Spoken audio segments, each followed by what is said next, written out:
खबर तस्वीर में कहानी है में आपका स्वागत है। रांची में कोरोना काल में जब हर कोई घरों में कैद है तो स्ट्रीट डॉग्स भूख प्यास से तड़प रहे हैं। ऐसे समय में बेजुबानों की एक हमदर्द दूध और ब्रेड की कटोरी लिए गली मोहल्लों में घूम रही है।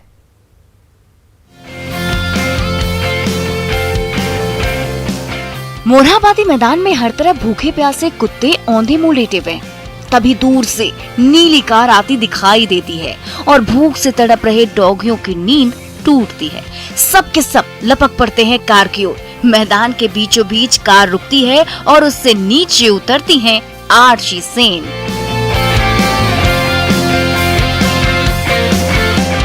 कोई झट से लिपटना चाहता है तो कोई उनके साथ खेलना चाहता है। ऐसा हो भी क्यों नहीं, डॉगियों का ये झुंड हर दिन आर्ची और उसकी नीली कार का इंतजार करता है और जब ये कार पहुंचती है तो उनके लिए ढेर सारे खाने के साथ साथ निस्वार्थ भाव से प्रेम और दुलार की सौगात जो लाती है। हमारे और आपके लिए ये महज स्ट्रीट डॉग है, लेकिन आर्ची के लिए कोई अल्फ्रेड है, किसी का नाम ब्यूटी है तो कोई साइना और ब्राउनी है। अपने हाथों से ब्रेड और दूध से भरी कटोरी तैयार करते ही आर्ची उसे डॉगियों की ओर परोस देती है, जिसे चट कर स्ट्रीट डॉग्स का ये झुंड अपनी भूख और प्यास मिटाने लगता है। पहले तो वही हम लोग बिस्किट खिलाने से स्टार्ट करते थे, फिर धीरे धीरे ब्रेड्स आए। दूध और ब्रेड हम लोग मिला के देते हैं, पानी दूध और ब्रेड। या तो रात को ही हम लोग खिचड़ी बना के इतना बड़ा सा डेगची में खिचड़ी और चिकन, उसमें थोड़ा सा दाल डाल देते हैं। आर्ची जब कोलकाता में पढ़ाई कर रही थी तभी उनमें बेजुबानों के प्रति हमदर्दी जगी। पढ़ लिख कर रांची लौटी तो अपने मोहल्ले के स्ट्रीट डॉग्स की देखरेख शुरू की। फिर लॉकडाउन में मोरहाबादी मैदान आने का सिलसिला शुरू हुआ तो सबके लिए दूध और ब्रेड से भरी कटोरी लाने लगी। अब तो रांची के गली मोहल्लों में रहने वाले 200 से भी ज्यादा टॉमियों का झुंड हर दिन बेसब्री के साथ आर्ची और उनके पिता का इंतजार करता है। 9-10 स्पॉट है, क्योंकि हम लोग को रातू रोड चौक, LPN शहदेव चौक, रिलायंस मार्ट के बाहर प्रेमसंस चौक, ये सब को भी हमको देखना पड़ता है। हम तो पूरा संतुष्ट है, इसलिए कि ये अच्छा चीज है। आज के दिन में कोरोना के टाइम बेजुबान जानवरों को खिला करके जो संतुष्टि मिलता है वो किसी में नहीं। जब मैं यहाँ आता हूँ तो देखता हूँ कि कुत्ते सोए हुए रहते हैं और आने के बाद वो दौड़ने लगते हैं, यानी उनको आशा हो जाता है कि हमको जो है खाना मिलेगा। ये बेजुबान ना बोल सकते हैं ना अपनी भावना जता सकते हैं, लेकिन आर्ची उनकी हर अनकही बातें बखूबी समझ जाती है और देर किए बिना उनकी हर एक पीड़ा से लेकर भूख प्यास दूर करने दौड़ पड़ती हैं। अविनाश कुमार, न्यूज़ 18 रांची।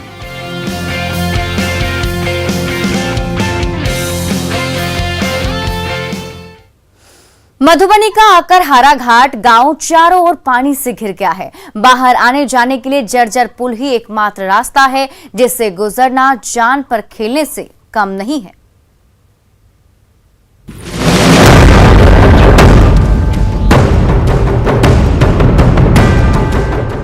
यास तूफान की मार से अधवारा समूह की नदियां पानी से क्या लबालब हुई। अकरहारा घाट गांव एक बार फिर चारों तरफ से पानी से घिर गया।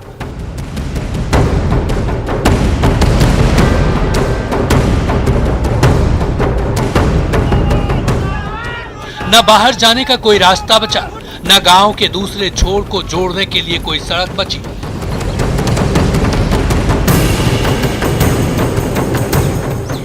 बची है तो पानी से लबालब नदी और उसके ऊपर बना अंग्रेजों के जमाने का ये जर्जर पुल, जिसे लकड़ी और बांस के टुकड़ों से जोड़कर चलने लायक तो बना दिया गया है, लेकिन इससे गुजरते हुए थोड़ी सी चूक हुई तो जहन्नुम आपका इंतजार कर रही है। ये अंग्रेजी टाइम का पुल है सर। अच्छा। आने जाने के रास्ता यही है, नहीं तो कोनो बोरे निकास नहीं। चलिए देखेगा लद्दी को।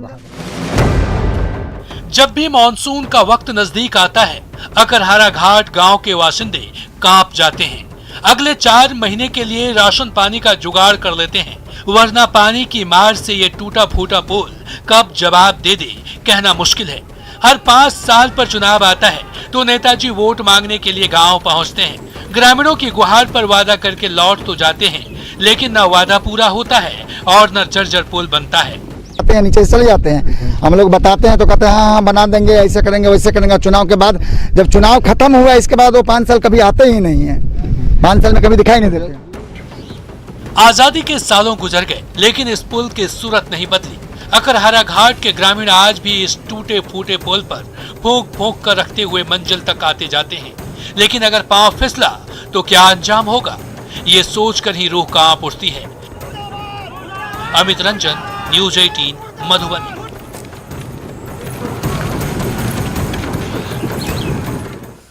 पटना के पुलिस लाइन में रहने वाले जवान एक एक पल मुश्किल से गुजार रहे हैं। छोटे से बैरक में 250 से भी ज्यादा जवान भेड़ बकरी की तरह यहां पर रहते हैं, लेकिन कोई भी गुहार सुनने को तैयार नहीं है।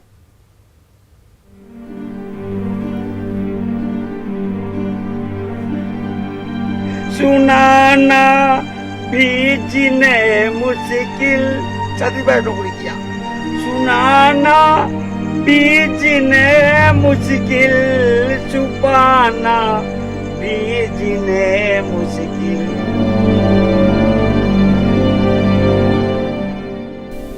न सह पा रहे हैं और न ही कह पा रहे हैं।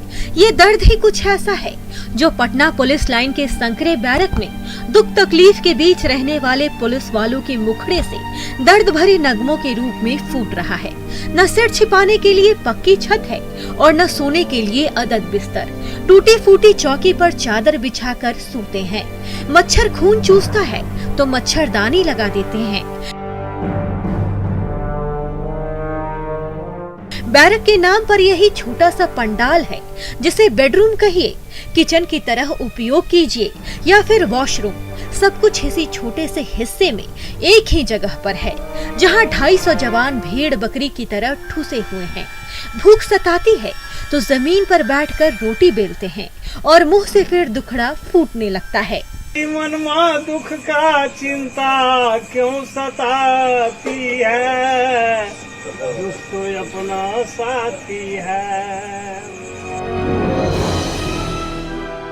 बड़े साहब तो इसी कमरों में चैन की नींद लेते हैं, लेकिन गली गली में दिन रात ड्यूटी करने के बाद जब ये थके मांदे जवान वापस बैरक लौटते हैं तो उसी पंडाल के किसी कोने में चादर बिछाते हैं, उस पर बंदूक को लिटाते हैं और वहीं बगल में निढाल हो जाते हैं। थकान के मारे तुरंत नींद भी आ जाती है और जब नींद टूटती है तो आंखों के सामने स्याह सच होता है।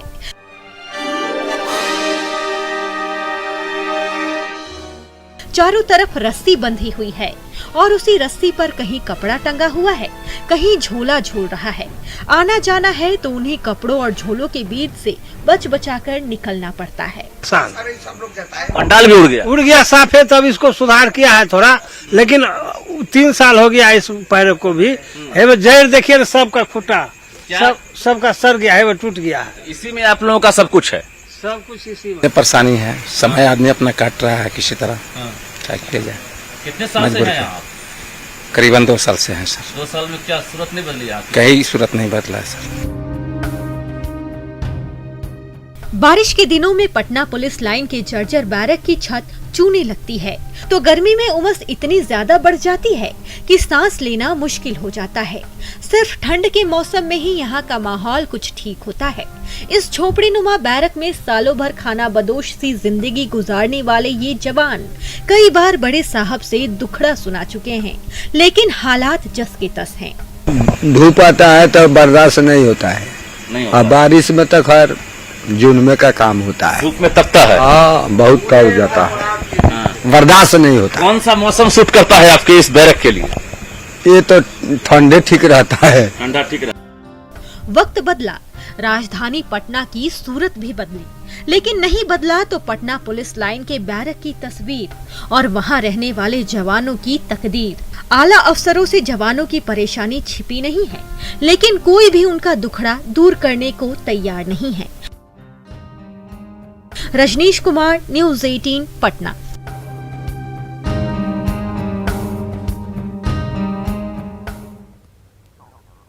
रांची के गांव-गांव तो आम से मालामाल हो गए हैं, लेकिन बड़े मार्केट तक नहीं पहुंच पा रहे हैं।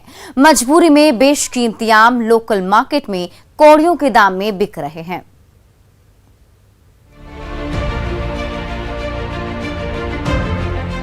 किसी टहनी पर लंगड़ा लटक रहा है तो कहीं से मल्लिका, मालदा और आम्रपाली ललचा रही है। वैशाख का महीना फलों के राजा की ऐसी बम्पर सौगात लेकर आया कि जिस तरफ भी नजर जा रही है छोटे छोटे पौधे आम के रसीले फलों से झुके जा रहे हैं। अनगढ़ा के गांव-गांव में मनरेगा के जरिए किसानों ने इतना पसीना बहाया कि उसका फल तो मीठा होना ही था। उसी मेहनत की बदौलत करीब 550 एकड़ से भी ज्यादा बड़े इलाके में फैले बगीचे में इस बार आम की इतनी ज्यादा पैदावार हुई कि उसे बेचकर इन ग्रामीणों की किस्मत बदल सकती है। लेकिन कोरोना की मार ने सारे अरमान मिट्टी में मिला दिए। यही आम अगर हम लोग रांची में लेके बेचते तो हम लोग का अच्छा दाम मिलता है। हम लोग का गांव का बाजार में तो अच्छा रेट नहीं मिलता है, कभी बिकता है कभी नहीं भी बिकता है, आपस घर भी ले आते हैं। गांव में बिक नहीं रहा और हम लोग रांची तक तो पहुंचा नहीं पा रहे आम को, और इसीलिए हम लोग का गांव में कम रेट भी मिलता है। हम लोग का आम में मतलब गांव में तो खुचरा में एक मतलब यहाँ 10 रुपया 15 रुपया बिकता है, और रांची तक ले जाते तो हम लोग का ज्यादा मिलता। चारों ओर फैले बगीचे में खिले आम देखकर भला किसका मन न ललच पड़ेगा। इसका जायका लेने का मौका जो साल में सिर्फ एक बार ही मिलता है, लेकिन कोरोना बंदी इस रसीले आमों को उनके कदरदानों की थाली तक नहीं पहुंचने दे रही। तो साल भर इन पौधों की देखभाल करने और सहेजने वाले किसान भी मुनाफा नहीं कमा पा रहे हैं। आसपास के ग्रामीण रोजाना खाली टोकरी लेकर आते हैं और रसीले आम से भरी टोकरी अपने साथ ले जाते हैं, लेकिन मन महसूस कर उसे औने पौने भाव में बेचना पड़ता है। हमारे सामने समस्या है कि अभी हमारे आम को बेचने के लिए कोई साधन नहीं है और हम लोग मार्केट तक नहीं पहुंचा पा रहे हैं। अनगढ़ा की उपजाऊ मिट्टी में उगे किस्म किस्म के आम अनगढ़ा के बाशिंदों की किस्मत तो बदल सकते हैं, लेकिन ये आम ना तो उसके चाहने वालों तक पहुंच पा रहे हैं और ना उसे सींचने वाले किसान को इसका कोई फायदा मिल पा रहा है। संजय सिन्हा, न्यूज़ 18, रांची।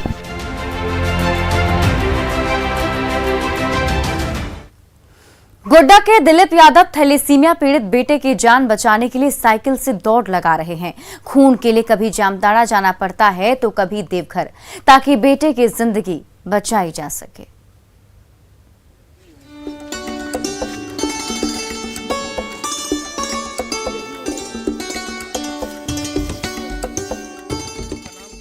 पिता दिलीप यादव के गोद में बैठे नन्हे विवेक की बड़ी बड़ी आंखों में बड़े बड़े ख्वाब पल रहे हैं।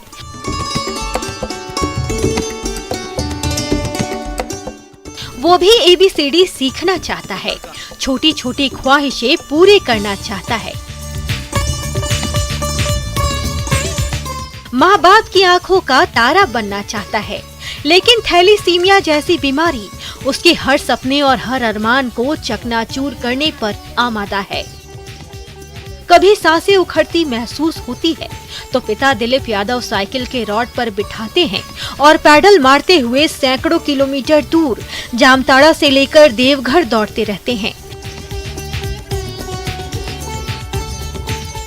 जहां रगों में खून की नई धारा दौड़ते ही जिगर का टुकड़ा फिर से खिलखिलाने लगता है।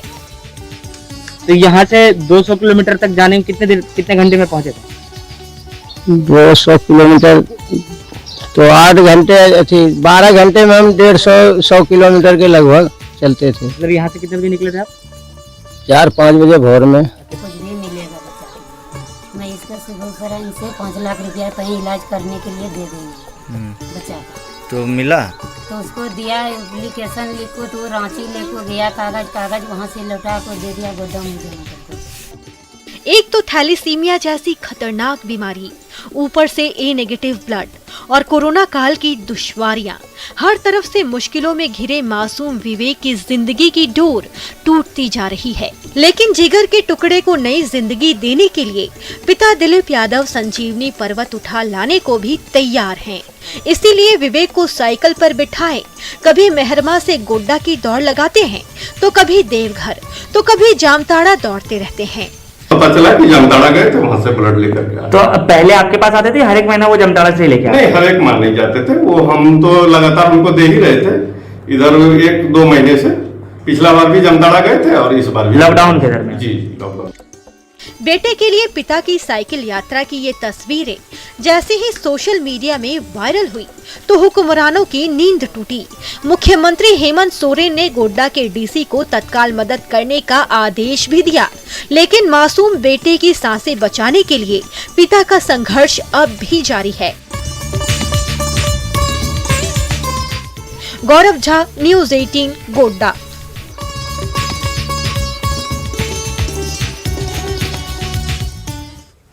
पूर्णिया के किसान पीला सोना यानी मक्का से मालामाल हो रहे हैं। इस बार इतनी बम्पर पैदावार हुई कि सीमांचल का मक्का देश ही नहीं बल्कि विदेश की सरजमी पर भी जा रहा है।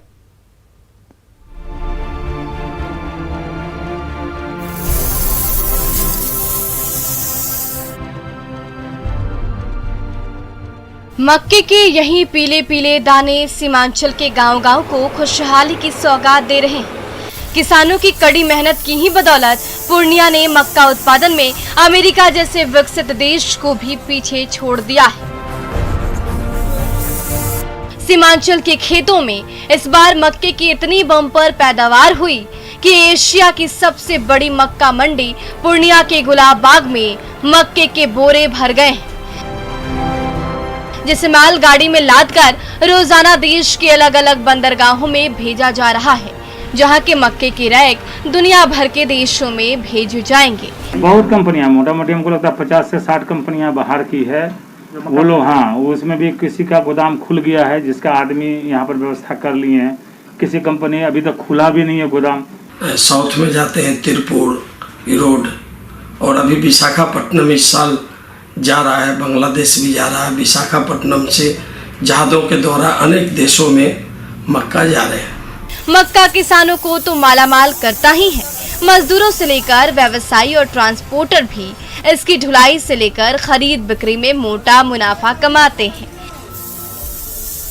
देश की नामी गिरामी कंपनियां तो यहाँ के मक्के की खरीदारी करती ही हैं। कई विदेशी कंपनियां भी पूर्णिया से मक्का खरीदकर अपनी फैक्ट्री में मंगाती हैं, जिसे प्रोसेस कर कई तरह के उत्पाद बनाए जाते हैं। मक्के के मोटे मोटे दाने सीमांचल के किसानों के लिए पीला सोना बन गई है।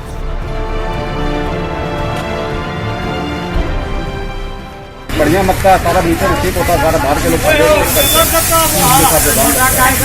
की भी कंपनी सब आई हुई है। हाँ, काफी कंपनियां आई हुई है, 50 कंपनियां आई हुई है और प्रतिस्पर्धा का बाजार है।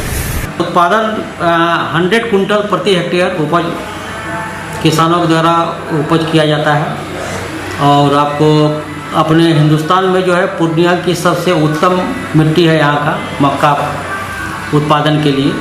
मक्के ने पूर्णिया ही नहीं सीमांचल के किसानों की किस्मत तो सवारी ही है। बिहार की अर्थव्यवस्था को भी मजबूती मिल रही है। इस पर आधारित उद्योग यहाँ लग जाए तो इलाके की सूरत बदलते देर नहीं लगेगी। घाटशिला की सड़कों पर छोटे छोटे बच्चों ने आम की दुकान खोल दी है ताकि उसकी बिक्री से मोबाइल खरीद सकें और कोरोना काल में चल रही ऑनलाइन पढ़ाई में शामिल हो सकें। हरे पीले आम से भरा तराजू का एक तोला कभी ऊपर तो कभी नीचे हो रहा है, तो दूसरे तोले पर इन नौनिहालों की किस्मत अधर में लटक रही है। खेलने कूदने और कॉपी किताब में डूबे रहने की उम्र में ये छोटे छोटे बच्चे घाटशिला की सड़क के किनारे इस आस में आम की दुकान सजाकर बैठे हुए हैं कि कोई राहगीर आएगा और उनसे रसीले आम खरीद कर ले जाएगा, ताकि वो उन पैसों को जोड़कर एंड्रॉइड मोबाइल खरीद सके और उसके जरिए ऑनलाइन पढ़ाई कर डॉक्टर और इंजीनियर बनने का अपना ख्वाब पूरा कर सकें। किनारे आम बेच रहे हो, क्यों, किस लिए आम बेच रहे हो? फोन खरीदने के लिए। फोन खरीदने के लिए क्या करोगे फोन का? Online class. ऑनलाइन क्लास हो जाता है एक दिन में? एक दिन में 200 नहीं तो 300। 200-300। कितना पैसा लगेगा मोबाइल खरीदने में? 10,000। तो क्या लगता है ये 10,000 कितना दिन में पूरा होगा? 1 वर्ष। क्लास नहीं कर पा रहे हो? नहीं। क्या बनना चाहते हो पढ़ लिख कर? इंजीनियर। कौन सा क्लास में पढ़ते हो? 4। क्लास 4। इनमें कोई तीसरी क्लास में पढ़ रहा है तो कोई छठी और 7वीं में। हर किसी का सपना पढ़ लिख कर अपने सारे ख्वाब पूरे करना है, लेकिन लॉकडाउन के दौर में चल रहे ऑनलाइन क्लास ने इनके सारे सपने चकनाचूर कर दिए। कई महीनों से किताब, कॉपी और स्कूल से दूर ये बच्चे सिर्फ इसीलिए आम की दुकान खोले बैठे हैं ताकि कुछ कमाई हो और उनके हाथ में भी स्मार्टफोन हो, तभी तो वो अपने सपनों तक पहुंच सकेंगे। फोन द्वारा पढ़ाई चल रहा है, लेकिन उसमें सक्सेस ये इसलिए नहीं हो रहा कि सबका फोन नहीं है। इसमें बड़ा तकलीफ है और इसमें सब सरकार बोल रहे कि हम तो पढ़ाई कर रहा है, लेकिन इसके लिए यहाँ जो 1 साल की पढ़ाई इतना लॉस में चल रहा है ना, बच्चों के लिए शिक्षा के लिए बहुत ही कमजोर है। पढ़ लिख कर डॉक्टर और इंजीनियर बनने का ख्वाब देख रहे ये नौनिहाल भी अपने सारे सपने पूरे करना चाहते हैं, चाहे उसके लिए उन्हें कितना भी लंबा रास्ता क्यों न तय करना पड़े। आम की ये दुकान वही लंबा रास्ता है जो उन्हें एक न एक दिन उनके सपनों तक जरूर लिए जाएगा। प्रभंजन, न्यूज़ 18, घाटशिला।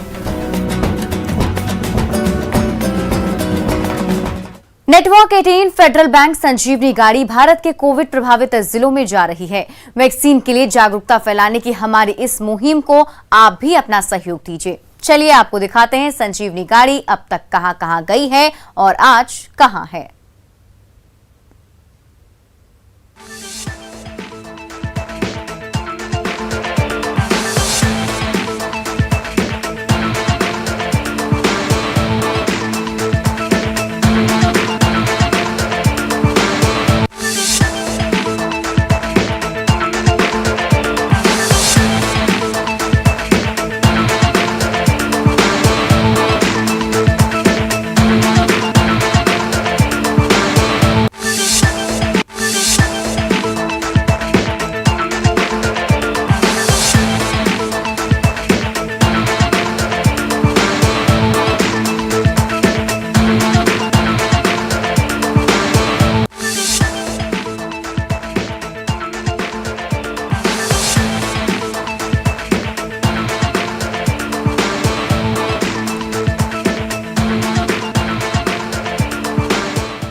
हर तस्वीर में कहानी है में अभी के लिए बस इतना ही, लेकिन न्यूज़ 18 बिहार झारखंड पर खबरों का सिलसिला लगातार जारी है।